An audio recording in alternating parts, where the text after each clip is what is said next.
कई सारे लोग काफ़ी इमोशनल हैं।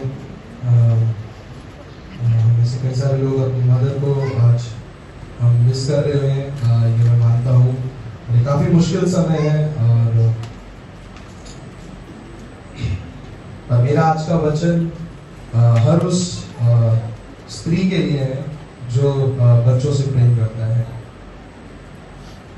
आपने नोटिस किया होगा, मैंने माँ नहीं बोला, मैंने स्त्री बोला है, क्योंकि मदर जो एक टर्म है वो हम में से कई सारे लोग गलत सोचते हैं कि माँ सिर्फ वही है जो पैदा करता है।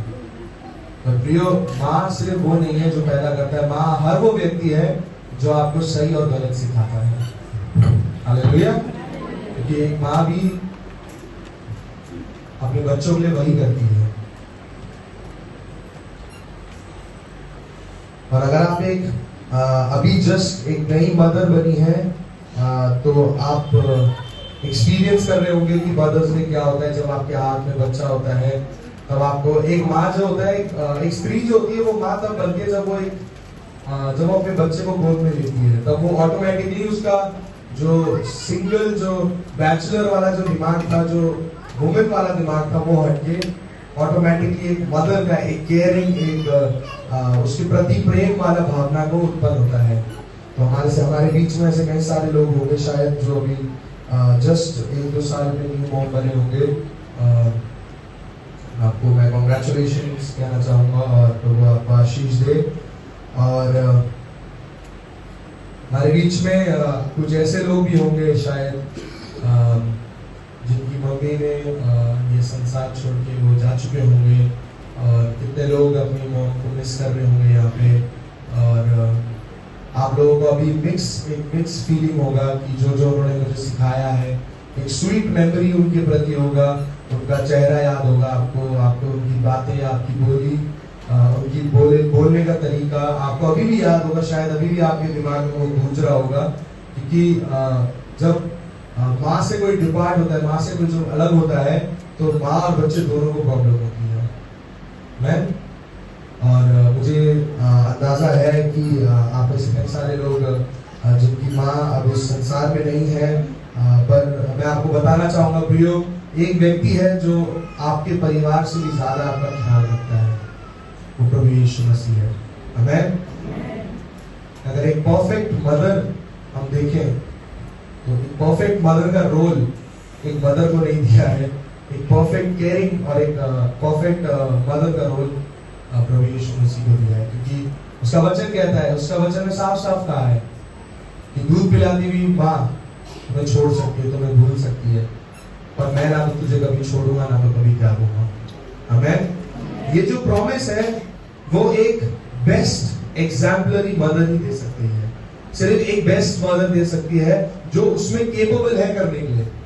मनुष्य शायद कई सारी बार अपने जीवन में प्रॉमिसेस करता होगा, पर वो कहीं ना कहीं टूट जाता होगा, पर प्रभु का किया हुआ वादा वो कभी नहीं टूटता है। जैसे थोड़ी देर पहले पावर भैया ने बोला कि मेरी माँ भी पास्टर जी है, इसी प्रकार मदर कोई जेंडर वाइज नहीं है। मदर कोई जेंडर नहीं है कि मेल ही सिर्फ फीमेल ही होनी चाहिए, ऐसा जरूरी नहीं है।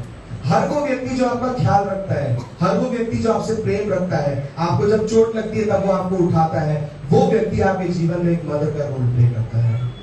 Hallelujah, hallelujah.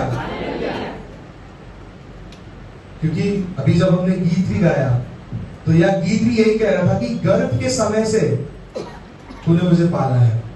मतलब मैं गर्भ में आया भी नहीं था, उस समय से प्रभु ने मुझे पाल के रखा हुआ है। इससे बड़ा ये फर्स्ट लाइन ही मेरे लिए बहुत है इस चीज को समझने के लिए कि प्रभु का प्रेम कहां तक है।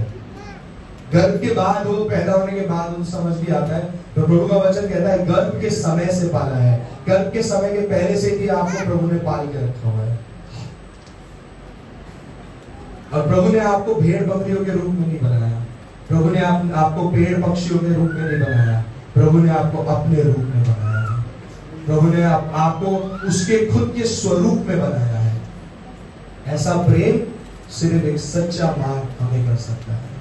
हालेलुया, आपकी मदर जो इस संसार में नहीं होंगी या जो आपके साथ होंगी, शायद कहीं ना कहीं बार जो आप एक्सपेक्ट करते होंगे उनसे वो नहीं हो पाता होगा, या आप ऐसा सोच रहे होंगे मेरी मम्मी ने मुझे बहुत जल्दी छोड़ दिया इस संसार में अकेला। पर प्रिय ऐसा नहीं है। एक माँ आपके साथ अभी भी खड़ा हुआ है, एक माँ अभी भी आपका ध्यान रख रहा है, एक माँ अभी भी आपके आंसू पोंछ रहा है, एक माँ अभी भी आपको उठा रहा है। हालेलुया। और मैं ये भी मानता हूँ कि यहाँ पे ऐसे कई सारी महिलाएं होंगी जो काफी लंबे समय से प्रयास कर रही है कि वो एक माँ बन सके, और शायद आपके लिए आज का ये जो मदर डे है वो शायद आपके वो अनसक्सेसफुल ड्रीम का एक शायद रिमाइंडर आपको दिला रहा होगा। पर प्रियो, आज मेरे पास आपके लिए गुड न्यूज है कि प्रभु में किया हुआ, प्रभु ने आपको दिया हुआ हर एक वादा प्रभु अपने समय पे पूरा करेगा। आमीन।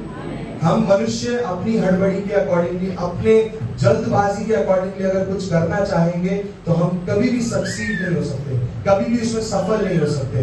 पर अगर हम उस चीज को प्रभु के हाथ में छोड़ देंगे तो प्रभु आने वाले दिनों में भी आपके जीवन में भी आपकी भी कोख खोलेगा और प्रभु आपको भी प्रभु एक बच्चे से ब्लेस करेगा। Hallelujah, hallelujah. और मैं ये विश्वास रखता हूँ कि आज का मेरा जो वचन है वो आप लोगों के लिए एक एग्जाम्पल हो, आप लोगों के लिए एक प्रोत्साहन का कारण बने कि माँ किस तरीके से होती है। आज हम 3 तरीके देखेंगे कि एक माँ कैसी होनी चाहिए, पर उसमें से सिर्फ एक जन्म देने वाली माँ है। तो जैसे मैंने बोला, सिर्फ जन्म देने वाली माँ ही हमारी मदर नहीं होती। हर वो स्त्री, हर वो पुरुष जो आपसे प्रेम रखता है वो आपकी माँ है, जो आपका ख्याल रखता है वो आपकी माँ है। और ये जो माँ जो वर्ड होता है इसमें उम्र का भी कोई लेना देना नहीं है। कई बार ऐसा होता है बड़े भाई का ध्यान छोटी बहन रख रही होती है, कई बार ऐसा होता है आपके जीवन में आपके पास और कोई भी नहीं है, बस आपका बहन या आपका भाई है, तो वो व्यक्ति जो आपका ध्यान रख रहा है वो आपके ऊपर एक रोल मॉडल, मदर का रोल मॉडल प्ले कर रहा है। हमें तो इसी प्रकार हम भी एक व्यक्ति के बारे में बाइबल में आज देखेंगे जो जिसकी बायोलॉजिकल मदर थी पर उसको पालने वाली कई सारी स्त्रियां थी। हमें आइए हम बाइबल को खोले, निर्गमन की पुस्तक उसका 2 का 1 और 2 अगर हम पढ़ दे।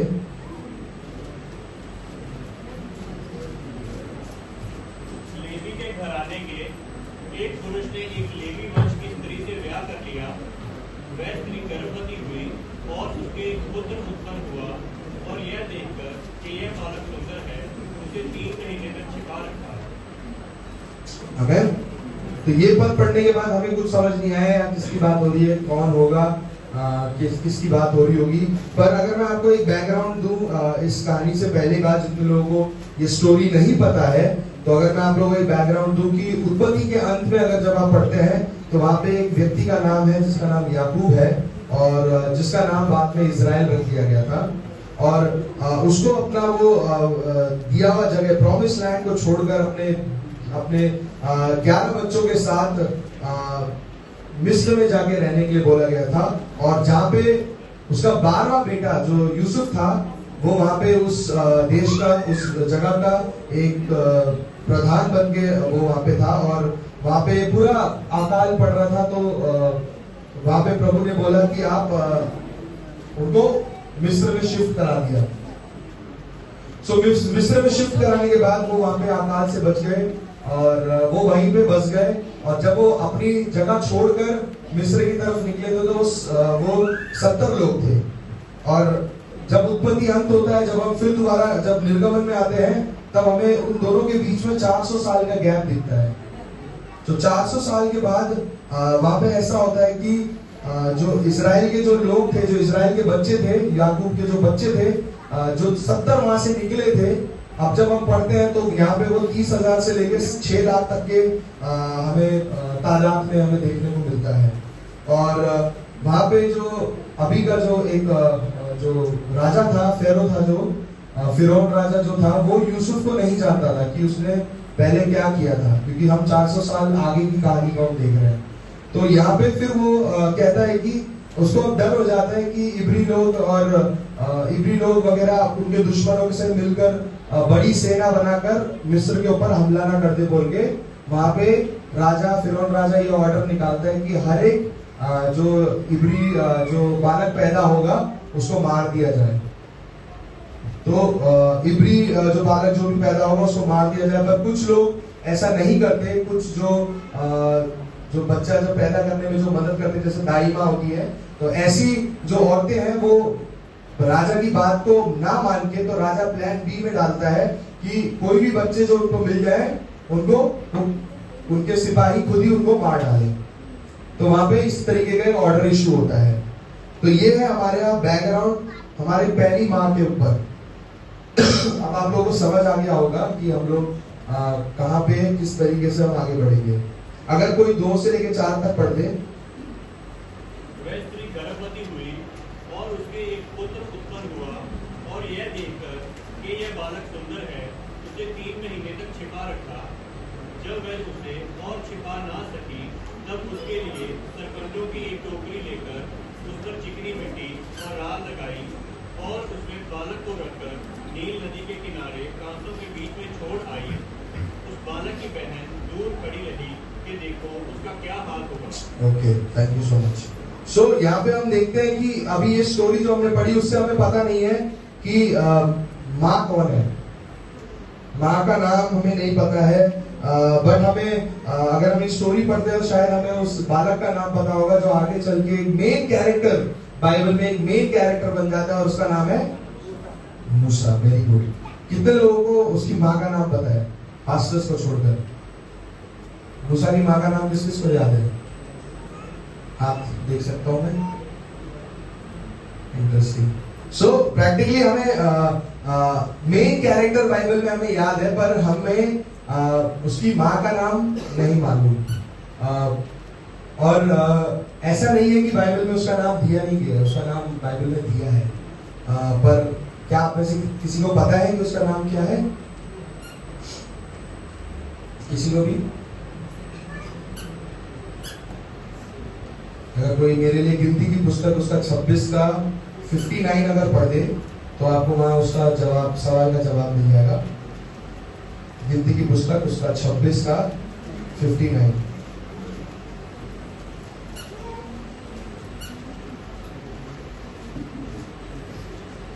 अगर इससे पहले हम मुड़े, इससे पहले हम पढ़े, अभी तक पक्का है किसी को नहीं पता है नाम?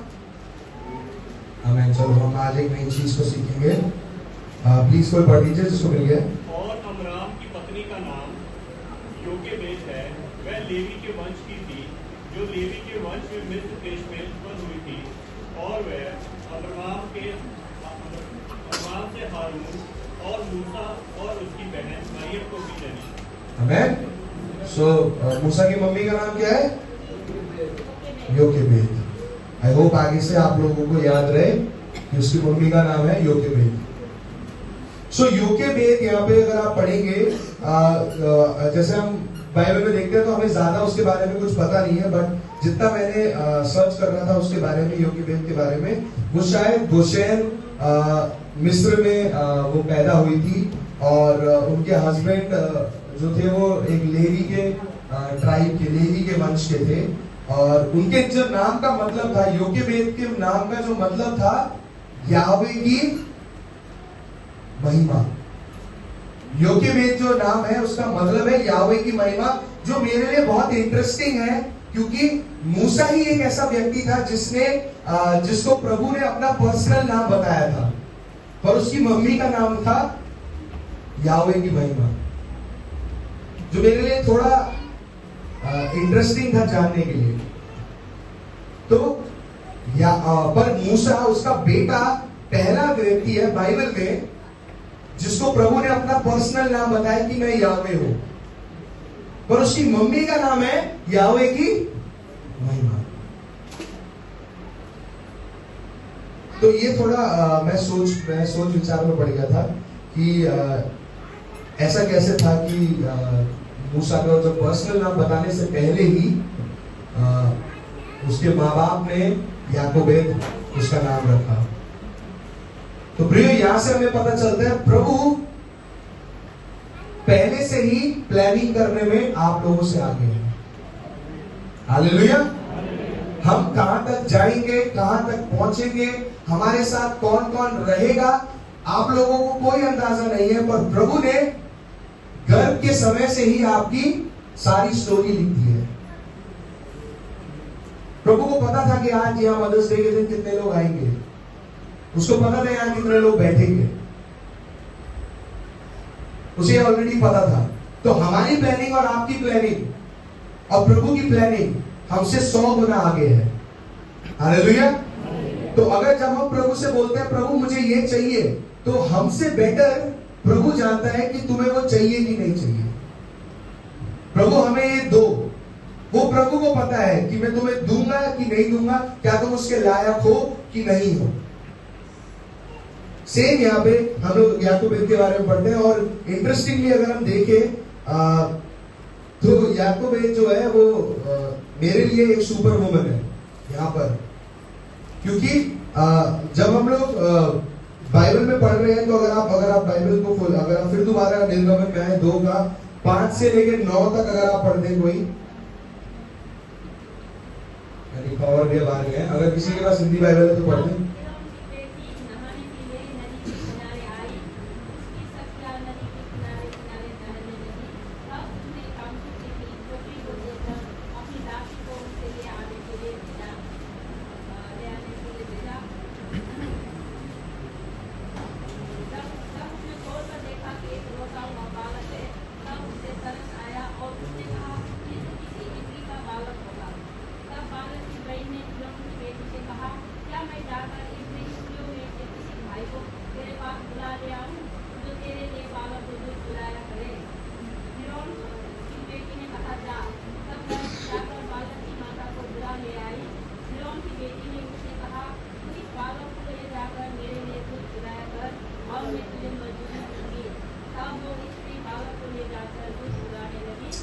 बस आमीन। क्या आपको यहाँ प्रभु का बनाया हुआ रास्ता अच्छा नहीं लगा? क्या आप लोगों को अच्छा लगा? प्रभु ने किस तरीके से अपने ही बालक के लिए अपनी उसी की माँ को प्रभु ने अरेंज कर दिया। हालेलुया। पर वो किसके वजह से हुआ? किसके वजह से हुआ?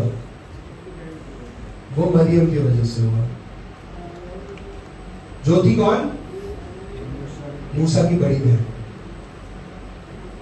ये सब पॉसिबल हुआ क्योंकि मरियम झाड़ी से छुप के उस टोकरी पे ध्यान रख रही थी। और प्रियो, अगर आप सोचेंगे एक छोटा बच्चा जब छोटा होता है तो उसको कितनी केयरिंग की जरूरत होती है, ये मैं जानता हूं क्योंकि मेरा भी बच्चा जस्ट अभी 1-1.5 साल का हुआ है। तो उससे पहले का टाइम मुझे पता है कि बच्चा जब पैदा होता है तो कितना ज्यादा केयर चाहिए उसको। और यहाँ पे शायद बच्चा कुछ महीने का भी नहीं, कुछ दिनों का होगा। तो कुछ दिनों के बच्चे को कितनी केयरिंग की जरूरत है, उनको हर 3 घंटे में भूख लगती होगी। और वहां पे मूसा भी उस टोकरी के अंदर पड़ा हुआ था, पर मरियम जो थी वो वहां पे एक माँ का भी रोल प्ले कर रही थी। हालेलुया। वहां पे वो अपने भाई के ऊपर नजर रखी हुई थी। वहां मां नहीं थी, पर मां के समान एक बहन थी। हालेलुया। हालेलुया। वहां पे एक मां के समान एक बहन थी, और उस बहन ने देखा, जब उसकी दासियां आके टोकरी को देख रही है कि ये तो बालक है बोल के, तो उसको बोला कि तो एकदम से वो झाड़ी से बाहर आ गई। उसके लिए भी साहस चाहिए, उसके लिए भी दम चाहिए। तो उस झाड़ी से बाहर आ गई और उसने बोला कि क्या तू चाहती है मैं इसके लिए दूध पिलाने वाला जो दाई माँ होती है उसका प्रबंध करूं? उसने बोला जाकर। और वो किसको लेकर आई? मूसा की बेटी को लेकर। हालेलुया। प्रियो, जब यहाँ पर आपके जीवन में भी जरूरी नहीं है कि आपकी माँ आपका ख्याल रखे। प्रियो, जो आपको भाई बोलता है, जो आपको बहन बोलता है, वो आपका उनसे बेटर ख्याल रखेगा। पर कई बार क्या होता है, हम लोग ब्लड रिलेशन में इतना डूब जाते हैं कि हम लोग हमारा स्पिरिचुअल रिलेशनशिप भूल जाते हैं। पर प्रियो, आपको सबसे ज्यादा धोखा आपके स्पिरिचुअल, आपके ब्लड रिलेशन में ही मिलेगा। आपको सबसे ज्यादा धोखा आपके ब्लड रिलेशन, आपका अपना खून आपको सबसे ज्यादा धोखा देगा। पर प्रियो, जो आपने रिश्ता स्पिरिचुअली बनाया है, जो आत्मिक रिश्ता आपने इस कलीसिया में अपने भाई बहनों के साथ जोड़ा है प्रियो, वो आपके लिए मुश्किल समय में हमेशा खड़े रहेंगे। हालेलुया। आपके आपके आपके रिश्तेदारों को आने में समय लग जाएगा, वो व्यक्ति उनसे डबल दुगनी दूरी में रहता होगा, वो उनसे पहले आपके घर में मिलेगा आपको। हालेलुया। प्रियो, ये फर्क होता है एक माँ होने में और एक स्पिरिचुअल माँ और पिता होने में। हालेलुया। और यहाँ पे भी जैसे हम पढ़ रहे हैं, तो प्रभु ने अलौकिक तरीके से याकूब तो ही वहां पे पहुंचा दिया ताकि वो मूसा को दूध पिला सके। पर मेरा आज आपके लिए मुद्दा ये नहीं है, मैं जो आप लोगों को बताना चाहता हूं कि याकूब सिर्फ मूसा की मम्मी नहीं थी, याकूब मरियम और एरन की भी मम्मी थी।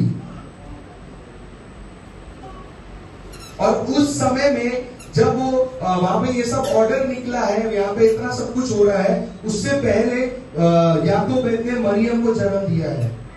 मरियम को इस तरीके से उसने बड़ा किया है ताकि वो रिस्पॉन्सिबल हो सके, ताकि वो एक अपनी जिम्मेदारी को निभाने वाली बहन बन सके। और अगर आप बाइबल में देखेंगे तो मूसा और आरोन के बाद जो तीसरा भविष्यवक्ता जिसका नाम लिया गया है वो है मरियम। Hallelujah, hallelujah. शायद आज आई थिंक आप लोग खुश नहीं है। क्या आप सब खुश हैं आज? क्या आप ध्यान से सुन रहे हैं? डिस्ट्रैक्टेड तो नहीं है इधर उधर से? तो आपका आशीष दे। सो यहाँ पे जब हम देख रहे हैं तो मरियम जो एक बड़ी बहन है, उसने एक बड़ी बहन का कर्तव्य निभाया कि वो साइड में खड़े होकर अपने छोटे भाई को देख रही थी। और आप सोच रहे होंगे कि उस समय हारून का है, तो हारून भी छुप रहा है, हारून भी छुप रहा है क्योंकि वो मूसा से थोड़ा सा बड़ा है उम्र में, पर वो छुप रहा है क्योंकि उसको भी बचना है, नहीं तो उसका भी गला उड़ा देंगे। तो जो प्रैक्टिकली वहां पे जो ध्यान रख सकता था वो मरियम थी, क्योंकि लड़कियों के लिए हानि नहीं थी, लड़कों के लिए हानि था। क्योंकि उस समय के हिसाब से अगर आप देखें तो मर्द जो थे वो आर्मी में, वो सेना में जुड़ते थे, औरतें नहीं जुड़ती थी। तो इसी वजह से हर लड़के को खतरा था। तो यहाँ पे अगर हम देखेंगे तो आरोन को भी खतरा था। तो मेरे हिसाब से याकूब एक सफल मां बनी, जिसने एक नहीं, जिसने 3 भविष्यवक्ताओं को जन्माया। Hallelujah, hallelujah. और उसने अपने पुत्र को, अपने मूसा को दूध पिलाकर, जो एक माँ का कर्तव्य होता है कि बच्चे को कुछ समय तक दूध पिलाना होता है। और यहाँ पे लिखा है कि जब तक वो दूध पीना ना छोड़ दे तब तक तू उसको दूध पिला। तो जो एक बच्चा होता है वो 2-3 साल की उम्र तक भी दूध पीता है। तो 2-3 साल की उम्र तक भी वो याकूब अपनी माँ के, मूसा जो था वो याकूब के साथ ही रहा। तो जितनी शिक्षा, जो शुरुआत की शिक्षा जितनी थी, वो सब याकूब ने मूसा को प्रदान करी। हालेलुया। और अगर आप देखेंगे कि अगर हम सोचेंगे कि यार 3 साल की उम्र में कितना ही सिखा सकते हैं, तो जितनी मदर्स यहाँ बैठी हैं आप लोगों को पता होगा, जैसे मेरा बेटा भी है, अभी से वो कितनी सारी चीजें सीख चुका है। तो जो इनिशियल स्टेज होती है वहां पे बच्चा बहुत चीजें सीख जाता है। तो 3 साल की उम्र तक तो कितना कुछ सीख गया होगा बच्चा। पर बोलते हैं कि बच्चों का जो मेमोरी होता है वो 3 साल के बाद डेवलप होता है। इसीलिए मूसा को कंफ्यूजन था कि वो मिस्री है कि इब्री है, वो है कौन। उसने अपनी माँ को देखा, अपनी माँ का दूध भी पिया, अपनी माँ की बातें भी सुनी, अपनी माँ का बताया हुआ शिक्षा भी लिया। पर जब उसका मेमोरी आया, जब उसका एक्चुअल मेमोरी डेवलप हुआ, तब उसको कंफ्यूजन था कि मैं इब्री हूं कि मिस्री हूं, मैं हूं कौन। कह रहे इब्री पिट रहे हैं, मेरे को दर्द हो रहा है, वहां मिस्री पिट रहे, मुझे कोई फर्क नहीं पड़ रहा है। ये कैसा मैं कि कौन, ये देशद्रोही तो नहीं हुआ, उसका ऐसा शायद मन में आता होगा। पर प्रियो, यहाँ पे जो याकूब है वो एक रिस्पॉन्सिबल मदर का रोल उसने प्ले किया। दूसरा कौन था? दूसरा मैं आपको बताता हूं, वो स्त्री थी जिसने मूसा को गोद दिया, जिसने मूसा को गोद दिया। वो कौन था? फिरौन की बेटी। और प्रियो, मैं हमेशा ये बोलता हूं, मेरे लिए खुद का बालक होने से अच्छा अगर हम किसी को अडॉप्ट कर ले, अगर किसी को हम जीवन दे सके, तो प्रभु का वचन भी कहता है कि वो ज्यादा उत्तम है। हालेलुया, वो ज्यादा उत्तम है। तो यहाँ पे अगर हम देखते हैं कि जो फिरौन की जो बेटी थी उसने मूसा को गोद लिया, और यहाँ पे फिरौन की बेटी का नाम मेंशन नहीं किया है, बाइबल में कहीं पे भी नहीं लिखा है, पर हमें ये पता है कि वो प्रिंसेस थी उस टाइम के राजघराने की, तो उसके पास बहुत सारा अधिकार था, उसको कोई सवाल नहीं कर सकता था, उसको वहां का कानून भी सवाल नहीं कर सकता था कि तुमने किसको गोद लिया बोल के बताओ।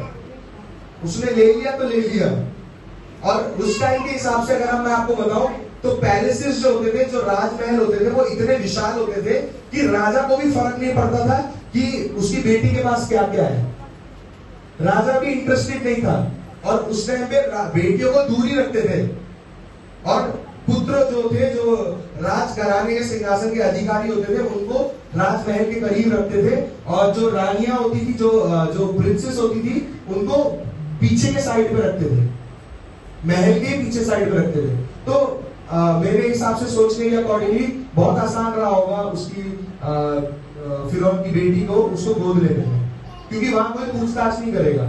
ऐसा नहीं है वहां पे उन्हीं के राजमहल के अंदर आके लोग बोलेंगे आपने किसको गोद लिया है, नहीं। प्रिंसेस के पास, वो राजकुमारी के पास पहुंचने से पहले ही बहुत सारे गार्ड्स उस व्यक्ति को रोक लेते हैं। तो प्रभु ने मूसा के लिए ऐसा प्रबंध करा कि वो दुख भरी जगह से आलीशान जगह में चले गए। हालेलुया। मैं इसको बोलता हूं कि टोकरी से महल तक का सफर। तो प्रभु उसको टोकरी से कहां ले गए? सीधा महल में। प्रियो, जिस व्यक्ति को पैदा होने के बाद गोद तक नसीब नहीं हुई, प्रियो प्रभु उसके लिए ऑलरेडी आगे प्लानिंग कर रहा था। हालेलुया। हमने आगे पहले स्टोरी पढ़ी, यार इसको तो ये प्रभु का भविष्यवक्ता होने वाला व्यक्ति है, इसको तो टोकरी में डाल दिया, इसको तो इतना स्ट्रगल करके इसकी माँ इसको दूध पिला रही है, इतना मुश्किल का काम है। पर प्रियो, हम जब अभी स्ट्रगल कर रहे हैं, प्रभु हमारी सफलता के लिए काम ऑलरेडी कर रहा है। हालेलुया। बस फर्क इतना है कि कितने सारे लोग उस सफलता तक पहुंचने से पहले साइड ट्रैक हो जाते हैं, उस सफलता को देख नहीं पाते। कितने लोग मिस्र से निकले थे, वो वाचा के जो प्रभु ने प्रॉमिस लैंड जो दिया था उसकी तरफ बढ़े तो थे, पर कितने कम लोग, कितने लोग पहुंचे, कितने लोग पहुंचे प्रॉमिस लैंड? कितनों को पता है? कितने? सब लोग पहुंचे? कितने लोग पहुंचे पास्टर जी? जितने लोगों ने यात्रा में जन्म लिया।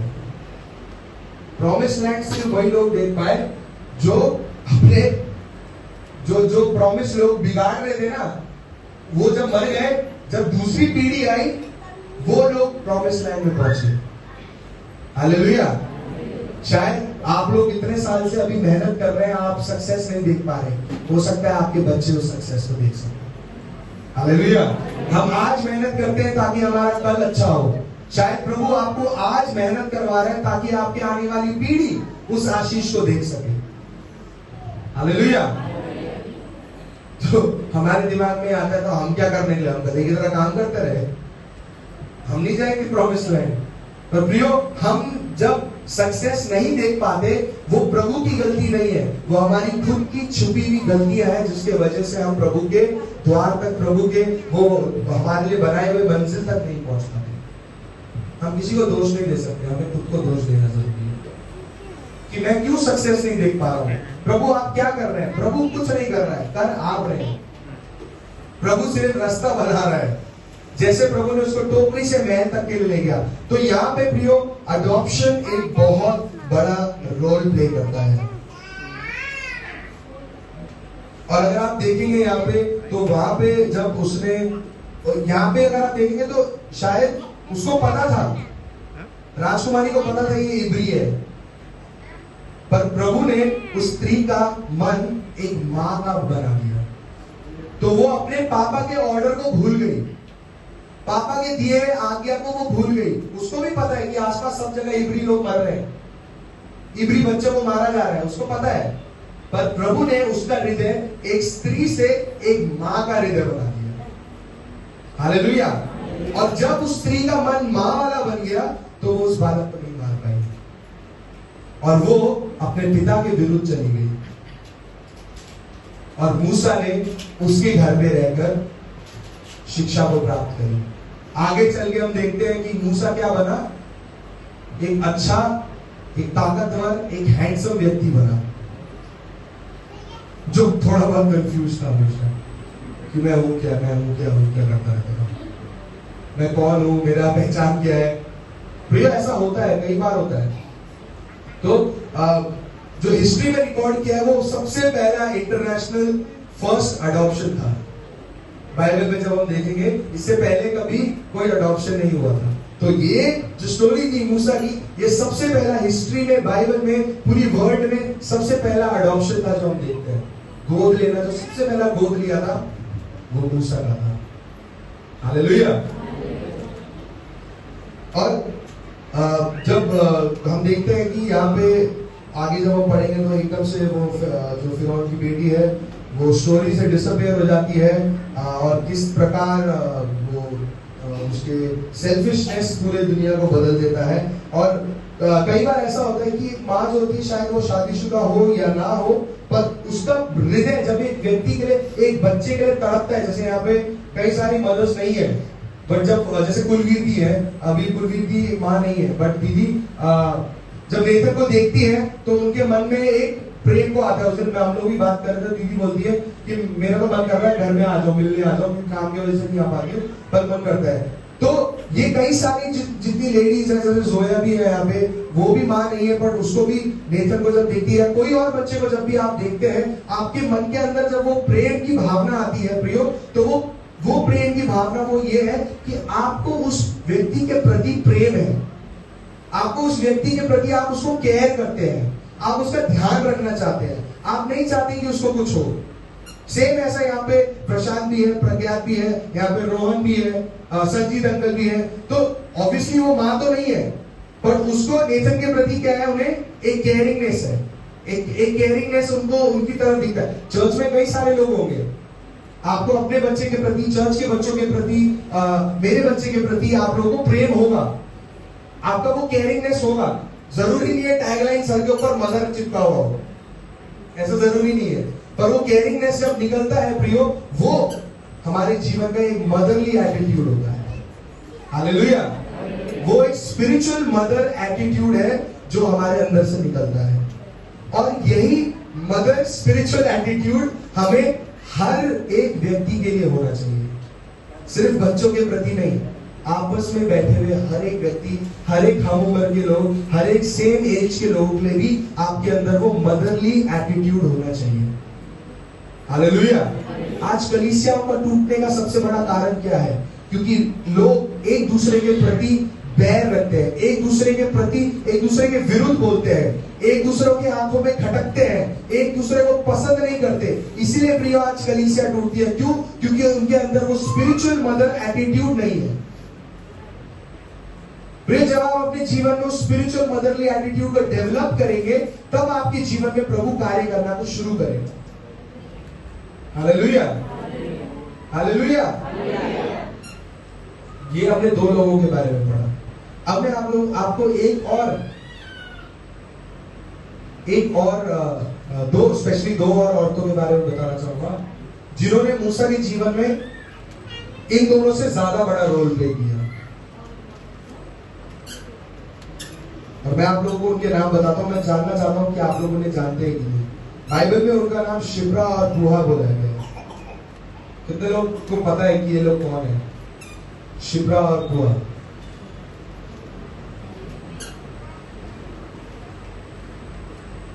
क्या आप लोग जानते हैं? कोई है यहाँ पे जिसको पता होगा शिप्रा और पुआ कौन है? कह रहा भैया ये क्या है शिप्रा और पुआ?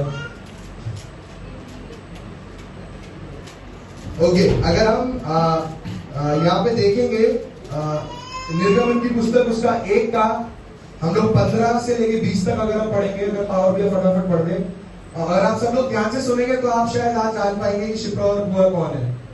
शिप्रा और पुआ नामक 2 इब्री दाइयों को मिस्र के राजा ने आज्ञा दी, जब तुम इब्री स्त्रियों को बच्चा उत्पन्न होने के समय प्रसव के पत्थरों पर बैठी देखो, तब यदि बेटा हो तो उसे मार डालना, और बेटी हो तो जीवित रहने देना। परंतु वे दाइयां परमेश्वर का भय मानती थी, इसलिए मिस्र के राजा की आज्ञा ना मानकर लड़कों को भी जीवित छोड़ देती थी। तब मिस्र के राजा ने उनको बुलाकर पूछा, तुम जो लड़कों को जीवित छोड़ देती हो तो ऐसे क्यों करती हो? दाइयों ने फिरौन को उत्तर दिया, इब्री स्त्रियां मिस्री स्त्रियों के समान नहीं है, वे ऐसी फुर्तीली हैं कि दाइयों के पहुंचने से पहले ही उनको बच्चा उत्पन्न हो जाता है। इसलिए परमेश्वर ने दाइयों के साथ भलाई की और वे लोग बढ़कर बहुत सामर्थी हो गए। हालेलुया। सो परमेश्वर का भय मानने वाले लोग आपको राजाओं से भी बचा सकता है। हालेलुया। अब हम लोग, अब मेरे कई सारे, हमारे पहले जिसमें चर्च में जाता था तो हमारे यूथ के साथ हमारा ये आर्ग्यूमेंट होता था कि शिप्रा और पुआ ने भी तो गवर्नमेंट के विरुद्ध गए, तो हमें भी गवर्नमेंट के विरुद्ध जाना चाहिए। पर प्रियो, बाइबल कहती है आपको आपके कानून, आपके देश के कानून, आपकी गवर्नमेंट के अंडर होना जरूरी है, तब तक जब तक वो प्रभु के न्याय को नहीं तोड़ रहे हैं। अगर आपकी देश की गवर्नमेंट आप प्रभु के बनाए हुए न्याय को भी अगर तोड़ेंगे तो आपको उनके विरुद्ध भी जाना पड़ेगा। हालेलुया। पर जब हम जैसी गवर्नमेंट के बारे में बात करते हैं ना, हम सबके सीट एकदम से गर्म हो जाते हैं, हमारे पसीने छूटने लग जाते हैं कि भाई गवर्नमेंट का नाम मत लो, यहाँ पे लड़ाई हो जाएगी। कोई जो व्यक्ति पहली बार आया होगा वो गवर्नमेंट को शायद फॉलो करता होगा, वो शायद आपके विरुद्ध चला जाएगा। पर भी ऐसा नहीं है। अगर आप प्रभु का वचन हमारे लिए पहला गवर्नमेंट है। हालेलुया। हमारा पहला जो गवर्नमेंट है, पहला जो सरकार है, वो ये पुस्तक है, और इस पुस्तक में लिखी हुई हर एक चीज का हमें पालन करना जरूरी है। जो कहता है कि आपको अपनी खुद की सरकार का भी पालन करना जरूरी है, पर आपको अपनी सरकार का तब तक पालन करना जरूरी है जब तक वो प्रभु के न्याय को नहीं तोड़ रही हो। और यहाँ पे एक न्याय पास होता है कि हर एक इब्री बच्चा जो पैदा होगा, तो दाई माओ का काम क्या होता था उस टाइम पे कि माओ की मदद करना, क्योंकि उस टाइम मेटर्निटी हॉस्पिटल नहीं होते थे, वहां पे सिजेरियन ऑपरेशन नहीं होता था, वहां पे आपके पास अलग अलग टेक्नोलॉजी, ऑक्सीजन मास्क दे रहे हैं आपको, कोई कुछ कर रहा है, कोई आपकी हार्ट बीट चेक कर रहा है, ऐसा कुछ नहीं होता था उस टाइम। उस टाइम पे सिंपल दाई माँ जाती थी, वो औरत को मदद करती थी ताकि बच्चा बाहर आ सके नॉर्मली। यही प्रोसेस होता था। और स्पेशली फिरौन ने सारी दाई माओं को ही आज्ञा दी थी, जिनमें शिप्रा और पुआ भी थी, उनको भी आज्ञा दी गई थी कि जैसे ही बच्चा पैदा हो तो आपको पता चल जाएगा ना कि वो बालक है, लड़का है, तो उसको मार दो वहीं पे। पर वो दोनों क्या करती थी? प्रभु का भय मानती थी। हालेलुया। प्रियो, प्रभु का भय मानना बुद्धि की शुरुआत है। प्रभु का भय मानना आपके जीवन में आशीष की शुरुआत है। प्रभु का भय मानना आपके जीवन में बेदारी की शुरुआत है। प्रभु का भय मानना आपके जीवन में एक बहुत बड़ा आशीष जो इंतजार कर रहा है उसका काम है। पर अगर हम भय नहीं मानेंगे प्रभु का तो हमें कुछ नहीं मिलेगा। यहाँ पे फिरौन इतना पावरफुल था कि एक आंखों के इशारे पे वो शिप्रा और पुआ को मरवा सकता था, क्योंकि वो उन दोनों के विरुद्ध गए, क्योंकि शिप्रा और पुआ उसके विरुद्ध गए। पर प्रियो, वहां पे शिप्रा और पुआ ने मूसा के जीवन में एक बहुत बड़ा रोल प्ले किया, एक बहुत बड़ा भाग उन्होंने प्ले करा। अगर वो दोनों मान जाती इस बात को तो मूसा पैदा होती मर चुका होता।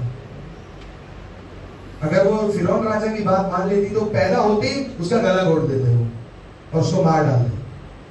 पर यहाँ प्रभु का वचन कहता है कि वो परमेश्वर का भय मानने वाली स्त्री थी, और वो उन्होंने ये निर्णय किया कि वो राजा के विरुद्ध जाएंगे।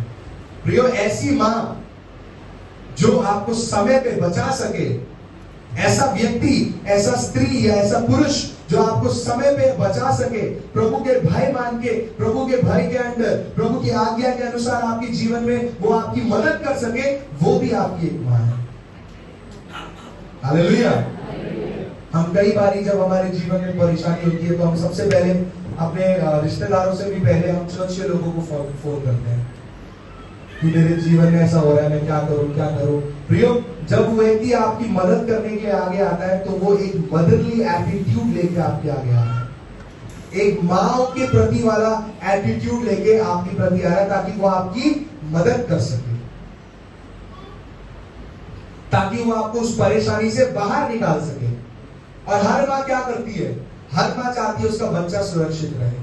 हर माँ चाहती है उसका बच्चा हमेशा हर खतरों से, हॉस्पिटल से दूर रहे। कल भी जब हम लोग गाड़ी में आ रहे थे तो हम लोग हॉस्पिटल को देख के बात कर रहे थे, तो एकदम से मेरे दिमाग में आता है, यार ये हॉस्पिटल चीज है ना, बड़ी गंदी है, इनसे तो दूर ही रहना अच्छा है। ये हॉस्पिटल, ये पुलिस स्टेशन, ये सब चीजें दूर है, इनसे इन सबसे दूर ही रहना हमारे लिए अच्छा है। पर प्रियो, हमें इस बात को समझना जरूरी है, हर वो व्यक्ति जो आपके जीवन में आपकी सहायता करने के लिए सबसे पहले आता है, वो आपके जीवन में आत्मिक स्पिरिचुअल मदर का काम कर रहे हैं। Hallelujah, hallelujah. अगर आप भी किसी की मदद करने के लिए सबसे पहले पहुंचते हैं तो आप अपने जीवन में एक स्पिरिचुअल, एक मदरली एटीट्यूड लेके उस व्यक्ति के प्रति जा रहे हैं। और जब किसी अपने को चोट लगती है या किसी अपने को कुछ होता है तो सबसे पहले हमें भी दुख होता है। क्यों? क्योंकि हमें उससे प्रेम था, हमें उससे प्यार था। हमारी कलीसिया में बीते गए साल में 2 घटनाएं हुई लगातार, और प्रियो वो घटनाओं ने कलीसिया को एक हिसाब से तोड़ दिया था। और मैं अपने लाइफ में फर्स्ट टाइम होऊंगा कि आराधना नहीं कर पा रहे थे हम लोग उस दिन। क्यों? क्योंकि उस व्यक्ति के प्रति एक मदरली एटीट्यूड था हमारा। वो हमारा ध्यान रखता था, हम उसका ध्यान रखते थे। हालेलुया। प्रिय, जब ऐसा होता है तब कलीसिया टूटती नहीं, कलीसिया और बलवंत होती है। अगर आपको इस कलीसिया को बलवंत करना है तो आपके अंदर वो मदरली एटीट्यूड उछल उछल के बाहर आना चाहिए कि तू बेशक मेरे को पसंद मत कर, पर मैं फिर भी तेरे लिए खड़ा हूं। तू बेशक मुझसे बात मत कर, पर फिर भी मैं तेरे लिए प्रार्थना करूंगा। तू बेशक मुझे कोस, पर मैं फिर भी तेरे लिए आशीष का कारण करूंगा। हालेलुया। उस दिन हम लोग बाइबल स्टडी कर रहे थे, तो हमने बाइबल स्टडी में भी यही बोला था कि वहां पे प्रभु का वचन कह रहा था कि तुम सबसे पहले न्याय करने के लिए पहुंचते हो। तुम ही हो जो सबसे पहले न्याय करने के लिए पहुंचते हो। तुम अपनी खुद की हानि क्यों नहीं सह लेते हो? खुद के ऊपर जो प्रॉब्लम हुआ है, खुद के ऊपर जो दोष लगाए गए, उसको क्यों नहीं सह लेते हो? क्योंकि जब तुम उसे सह लोगे तब तुम प्रभु की नजर के सामने उत्तम ठहरोगे। हालेलुया। मैं चाहता हूं यहाँ पे जितनी भी हमारी मदर्स हैं वो इस समय अपने स्थान पे खड़े हो। जितनी भी मदर्स हैं हमारी,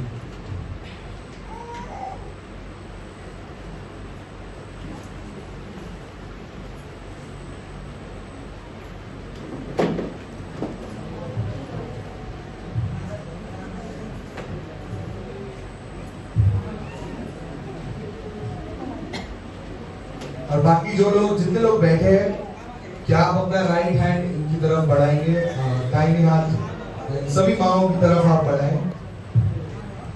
सब लोग मिलकर अपना दायां हाथ इनकी तरफ बढ़ाएं।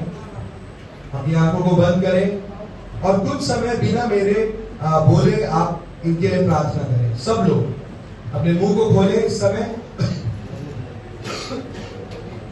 और हमारी सभी मदर्स के लिए आप लोग इस समय प्रेयर करें। Yes, Lord Father.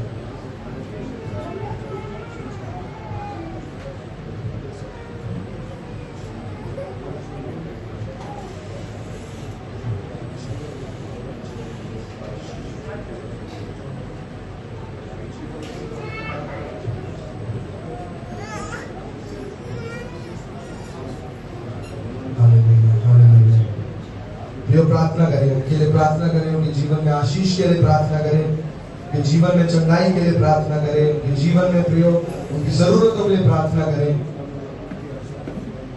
प्रभु ने संभाले, प्रभु ने सहायता करे, प्रभु उनकी मदद करे, इन सब विषयों के लिए प्रार्थना करें।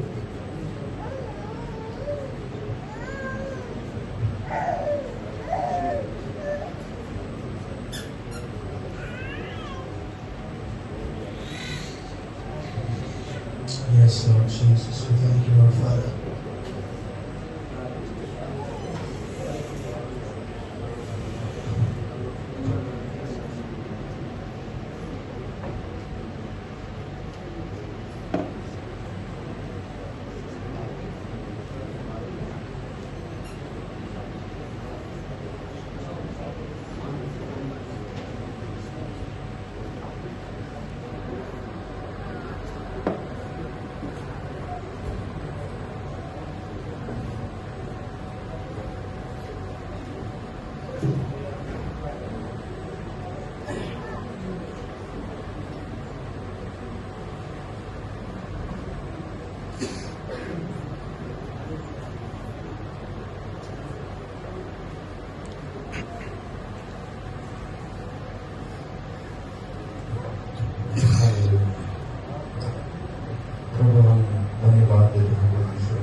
सुंदर मौका, सुंदर अपॉर्चुनिटी आपने दिया है। आज के दिन के लिए प्रभु धन्यवाद देते हैं। जिस प्रकार से प्रभु आपका वचन से हमने सुना, आपका एक दूसरे के प्रति सहायता करने का, एक केयर करने का प्रभु आपने लोगों को मार्ग प्रदर्शन किया। लोगों ने आपने पहले ही से प्रभु लोगों को अपॉइंट करा हुआ है।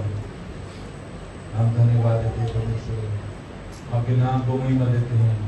प्रभु आज हम प्रार्थना करना चाहते हैं हर एक मदर के लिए प्रभु, हर एक मदर्स को प्रभु आपके हाथ में सौंपते हैं। प्रभु आपने अपॉर्चुनिटी दिया प्रभु, आज हम अपनी कलीसिया के माताओं को आदर कर सके, उनके लिए हम प्रार्थना कर सकते हैं। प्रभु हम प्रार्थना करते हैं जितना भी माताएं हमारे बीच में हैं, प्रभु हम प्रार्थना करते हैं यीशु मसीह के नाम में, प्रभु उनको आशीषित करते हैं।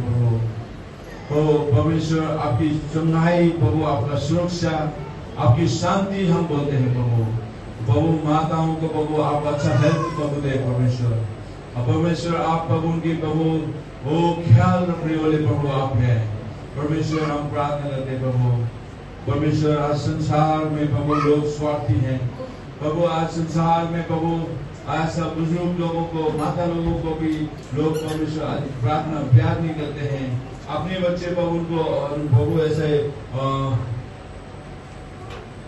होम में ले जाके छोड़ देते हैं प्रभु, जहाँ वृद्ध लोग रहते हैं, ऐसा आश्रम में रख देते हैं। लेकिन प्रभु आज हम प्रार्थना करते हैं परमेश्वर पिता, क्योंकि प्रभु आपके वचन को जानने के बाद, आपके वचन को पालन करने के बाद प्रभु आज हमें ये शिक्षा मिली है, अपने बुजुर्गों को, अपनी माताओं को प्रभु हम प्रेम करना है।